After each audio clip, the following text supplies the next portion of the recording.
일단 뭐 요거 부분은 뭐 저번에도 설명 한번 드렸던 부분이라 일단 지금 선택 과목 자체가 중요하지 않죠. 그러니까 예를 들어서 문이과가 통합이 돼버려서 확통사탐도 대학을 이과를 갈 수 있고요. 그 다음에 미적 과탐도 문과를 갈 수 있고요. 그러니까 어찌됐든 지정된 대학들이 몇 개 있지만 거의 극소수이기 때문에 만약에 내 자녀가 과탐인데 성적이 안 나온다 라고 하면 빠르게 사탐으로 변경해서 올라가는 게 더 좋습니다. 근데 대부분 부모님께서 하시는 말이나 학생들이 이야기하는 말은 뭐냐면 이런 가산점이 있지 않느냐, 그럼 가산점을 받으면 더 좋지 않느냐, 그럼 더 내가 잘 가지 않느냐 라고 이야기를 하시는데 보시면 여기 변표해 주는 데도 있고 과목당 주는 데도 있고 백분위해 주는 데도 있습니다. 즉 뭐냐면 표준 점수에도 주는 데가 있고요. 그리고 백분위해 주는 데도 있고 그 다음에 그냥 점수별로 주는 학교들도 있어요. 근데 이게 1등급이 4%고 그 다음에 11%, 23%, 40% 이게 1등급, 2등급, 3등급, 4등급이거든요. 근데 1등급의 평균 표준 점수는 한 60대 후반 정도가 돼요. 2등급은 60 초반 정도 됩니다. 초중반. 3등급은 50대 후반. 그리고 4등급은 50 초반입니다. 이 표준 점수에서 3%를 준다라고 하면 클까요? 그렇게 크지 않다는 얘기죠. 내가 만약에 과탐에서 4등급을 받는다고 하면 그걸 2등급까지 올릴 수 있는 학습을 한다라고 하잖아요. 그 시간만큼 투자를 한다라고 하면 사탐은 2등급까지 올라갈 수 있어요. 왜냐면 학습량이 그만큼 적고요. 과탐은 솔직하게 말씀을 드리면 킬러 문항이 있습니다. 생명이면 유적, 화학이면 계산 문제들, 그 다음에 물리면 역학 이런 것들처럼 이제 킬러 문항들이 있잖아요. 그거는 1년 동안 공부한다고 해서 맞출 수 있는 문제가 아니에요. 그러니까 못 푸는 경우가 허다합니다. 그러니까 뭐 예를 들어서 뭐 100명이 뭐 유전을 공부했다. 그럼 거기서 만점자는 1명 내지 2명 정도밖에 나오지 않아요. 그렇기 때문에 거기에 확률을 거시는 것보다는 오히려 사탐을 해서 하는 게 오히려 좋다. 왜냐하면 사탐의 킬러 문항은 수학 문제입니다. 그래서 정법이나 사문, 경제에서는 그래프를 이해하고 표를 이해해서 그걸 얼마만큼 계산할 수 있느냐가 문제인데 일단 문과 학생들은 그걸 킬러라고 느껴지지만 이과 학생들은 그걸 킬러라고 느껴지지 않아요.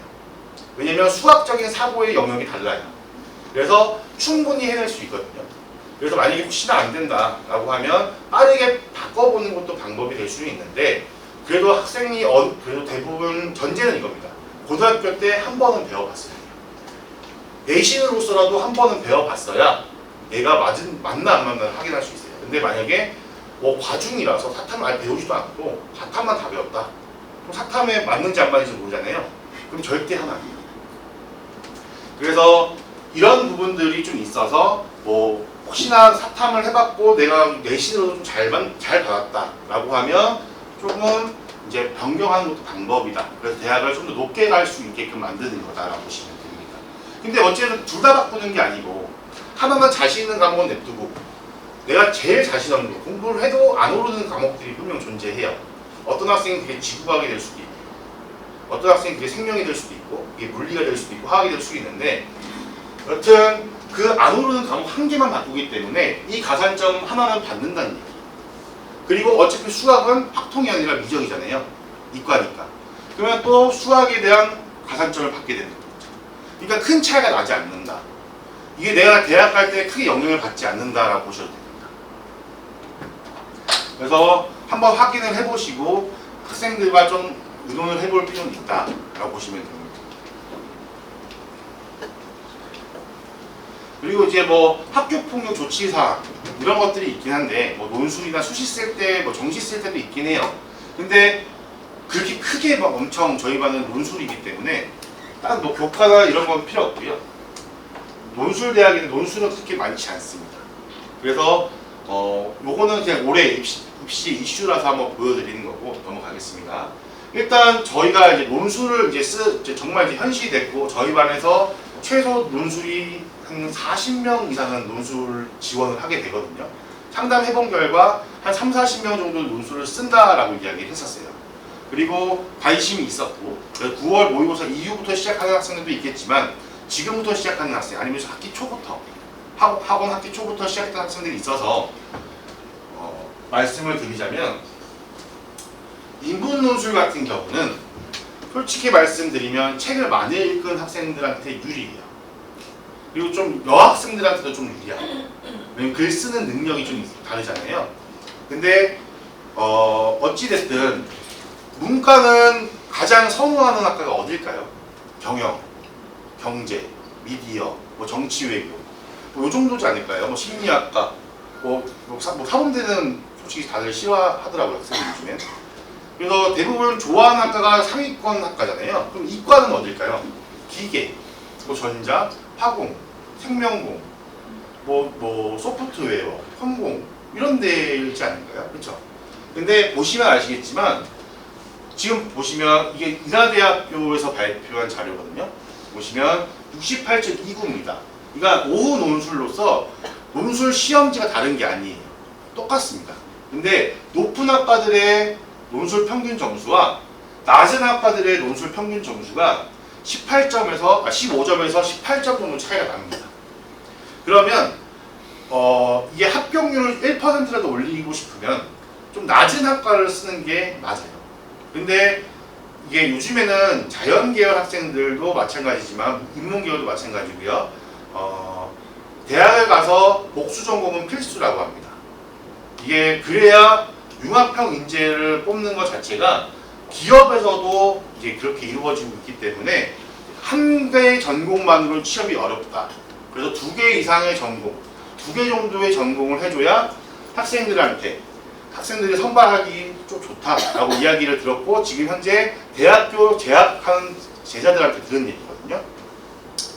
그래서 일단은 만약에 논술을 쓸 때는 계열은 지켜줍니다. 예를 들어서 생명지구학밖에 해보지 않은 학생한테 너 물리학과 써? 라고 하면 들어가서 문제가 생기죠. 근데 물리만 했던 학생에게 생명과학과 이런 데나 뭐 식품영양 이런 데 지원을 하게 하면 당연히 적응이 힘들죠.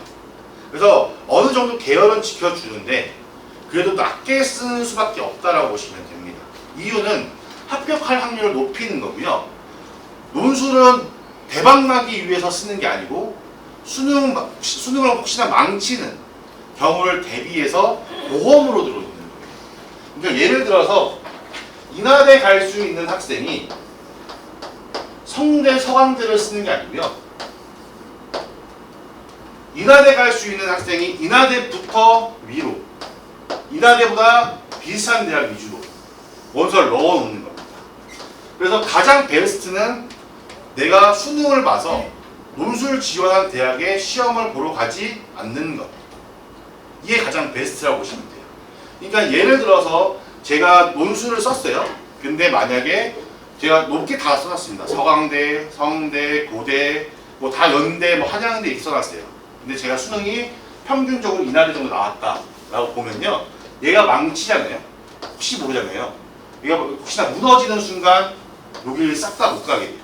최저도 안 되고요. 최저 없다고 하면 제가 학생한테 그러니까 장난으로 하는 얘기인데 연대나 한양대 논술, 최저 없는 논술을 합격할 수 있다? 그러면 너네는 학원 그만두고 대학교 그만두고 논술 강사 해라. 이렇게 얘기를 해요. 그만큼 어렵고 정말 잘 써야 되는 거거든요. 그래서 여기는 합격할 확률이 현저히 떨어지잖아요. 그러면 그때는 최악의 상황이 발생합니다.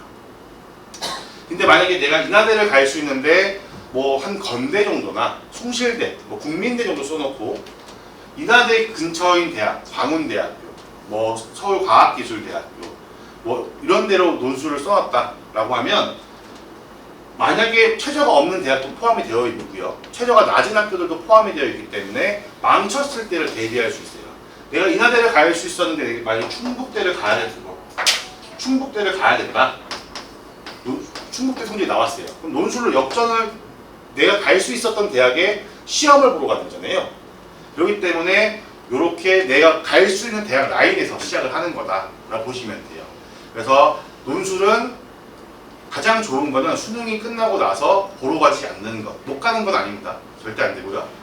보러 가지 않는 게 가장 중요하다.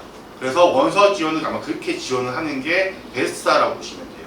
그리고 제가 여태까지 학생들 지도한 결과 역전하는 학생은 1년에 1명 정도 나옵니다.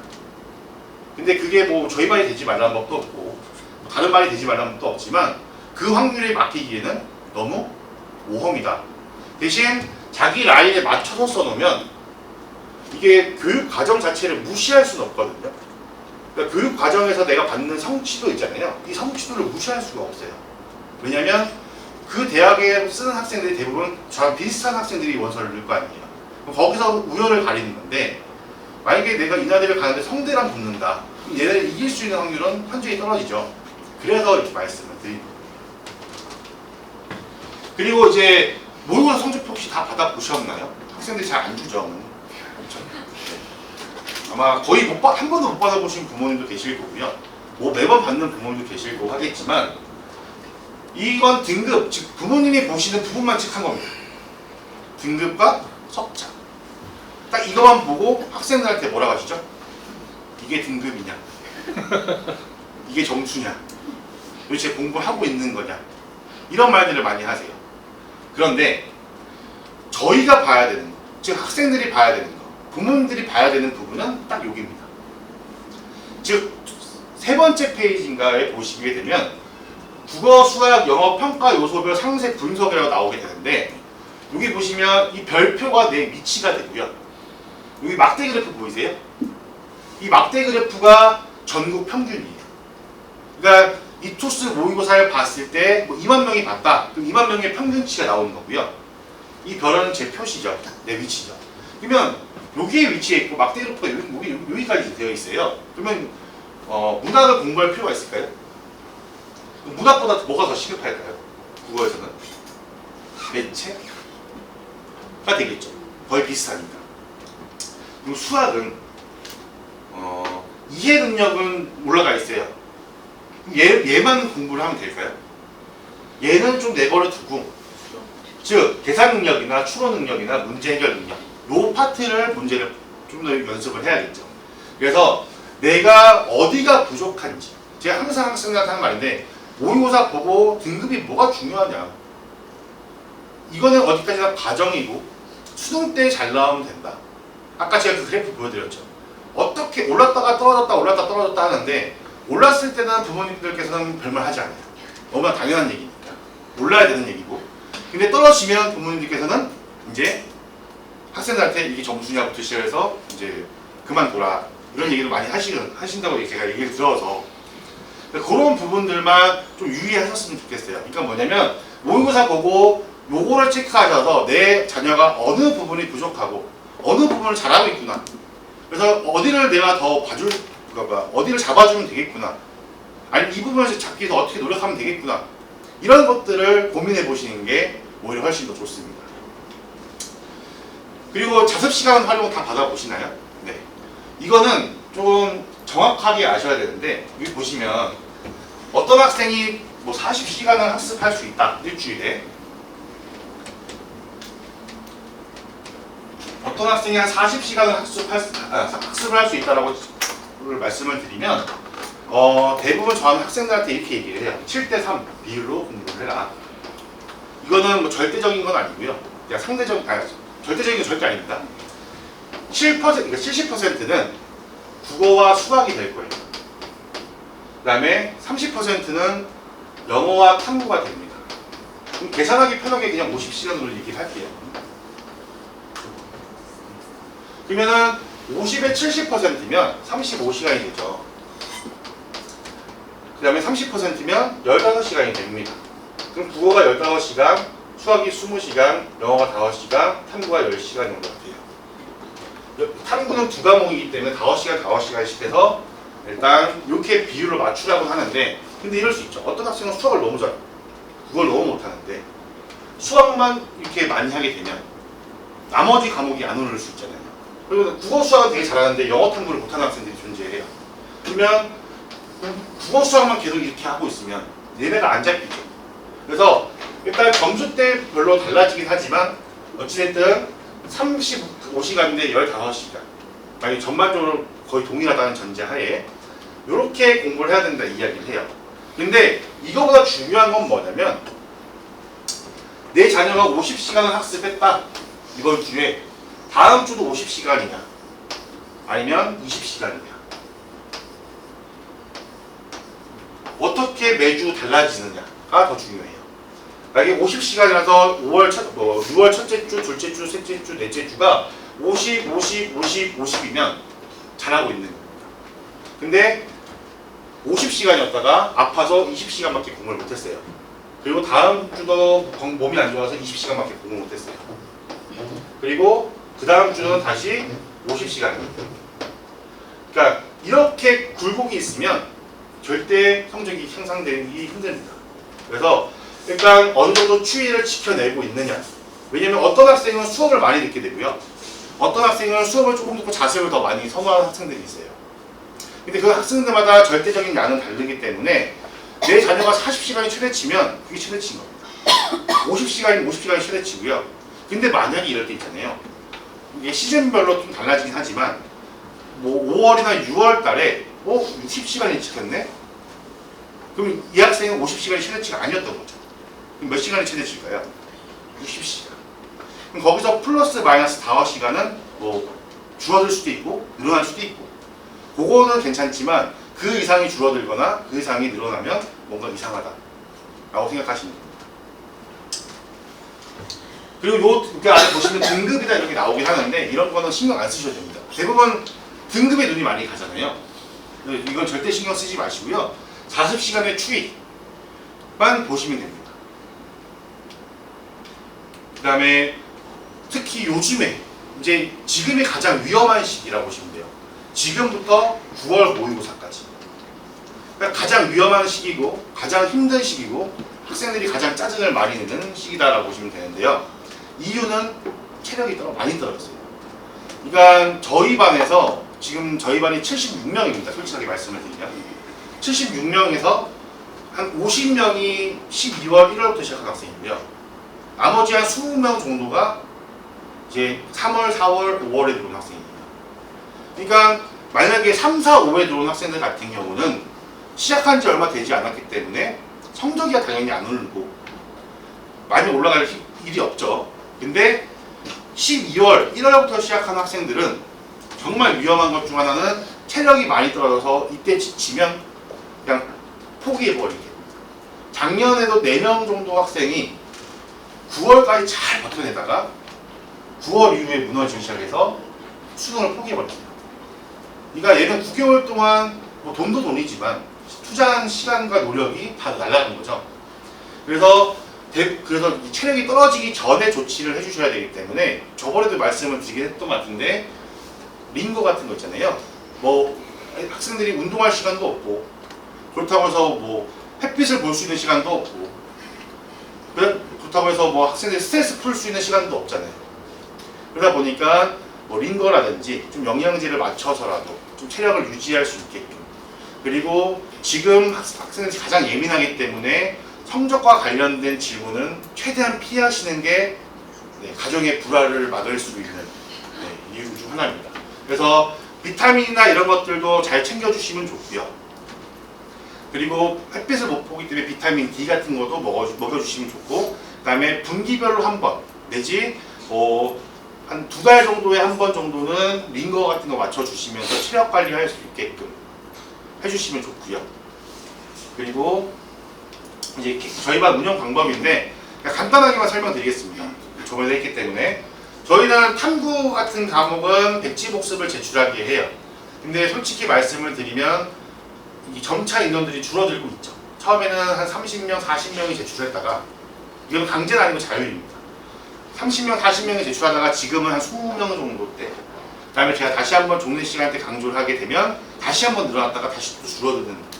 왜냐면 학생들이 공부할 양이 많고 자습 시간이 많이 없는 학생들이 아직 많아요. 지금 현재로서는. 그렇기 때문에 이런 백지 복습을 저희는 매주 받는다.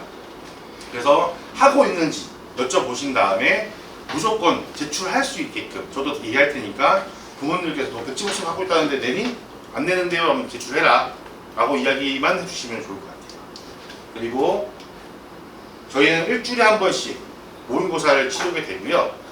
반특성상 높은 학생들이 많다고 말씀드렸잖아요. 그래서 이 모의고사는 점수 내가 70점 받았는데 또 70점 받기 위해서 하는 게 아니고요. 내가 40점, 50점 대 맞던 학생이 타이머 때, 즉 시간 내에 다 풀 수 있게끔 빨리 풀어보는 훈련을 하는 거예요. 그래서 70점 맞던 학생들도 50점 맞을 수도 있고 50점 맞던 학생들도 30점을 맞을 수도 있는 모의고사다 보시면 됩니다. 그래서 이 훈련을 계속 통해서 학생들의 국어 성적이 올라가고는 있어요. 근데 이게 솔직히 말씀을 드리면 일주일에 한 번밖에 못하다 보니 아직은 또 여건도 잘 안 되고 그래서 엄청난 효과를 바라보진 않지만 그래도 시간 내에 풀 수 있는 그런 문항수들은 많아진다 보시면 됩니다. 그리고 최근에 들었던 얘기인데 선생님 첨삭이 뭐예요? 선생님 종래가 뭐예요? 이런 정말 기본적인 어휘도 모르는 학생들이 진짜 많습니다. 그러니까 부모님들이랑 대화할 때는 정말 일상적인 대화, 그냥 사생활 그런 일상적인 대화를 많이 하잖아요. 전문 용어를 쓰면서 대화를 하지 않으시잖아요. 그렇기 때문에 어휘력이 정말 부족한지 잘 모르세요. 근데 대부분 지금 학생들은 어렸을 때부터 스마트폰, 태블릿 PC 이런 거에 너무 익숙하기 때문에 어휘력이 정말 낮습니다. 근데 만약에 내 자녀가 국어 성적이 진짜 안 오른다. 그러면 어휘력이 낮은가? 부터 의심을 하셔야 돼요. 그래서 지금 저희가 어휘 테스트를 이렇게 매주 보고 있고요. 화, 목요일 종례 시간 때 이렇게 매주 한 강씩 보고 있고 그 다음에 이제 9월 모의고사 이후부터는 이제 뜻 쓰는 걸로 바꿀 겁니다. 좀 더 어렵게 공부를 해서 올 수 있게. 그러니까 지금은 자기들 실력에 맞춰서 풀고 틀리면 다시 한번 보고 이렇게 하는 건데 나중에는 미리 공부를 하고 영어 단어 암기하는 것처럼 암기를 하고 들어와서 테스트를 볼 수 있게끔 만들 거예요. 그래서 어휘력을 좀 끌어올려주면 국어 성적이 향상되기 때문에 그냥 이렇게 진행이 되고 있다라고 보시면 될 것 같고요. 영어 듣기는 매주 목요일 종례 시간대에 진행이 됩니다. 작년 학생들 기준으로 말씀을 드리면 평균 2개에서 7개 정도 틀린 학생들이 있어요. 다 맞는 학생도 분명 존재하죠. 근데 많이 틀린 애들이 2개 내지 7개 정도 틀리는 학생들이 있었는데 그 학생들이 이제 1년 동안 영어 듣기를 하고 부족한 학생들은 저랑 상담을 통해서 추가적인 학습을 시킵니다.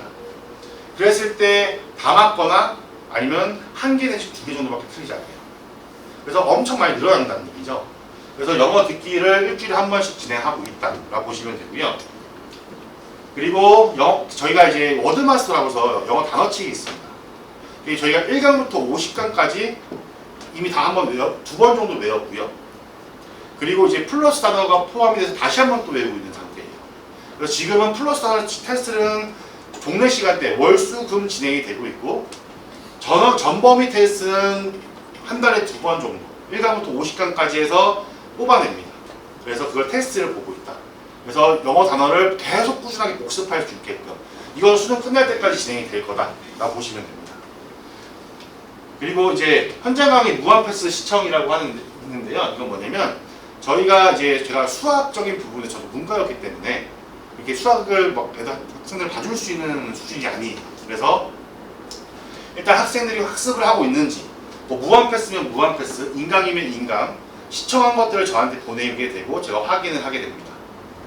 그래서 총 관리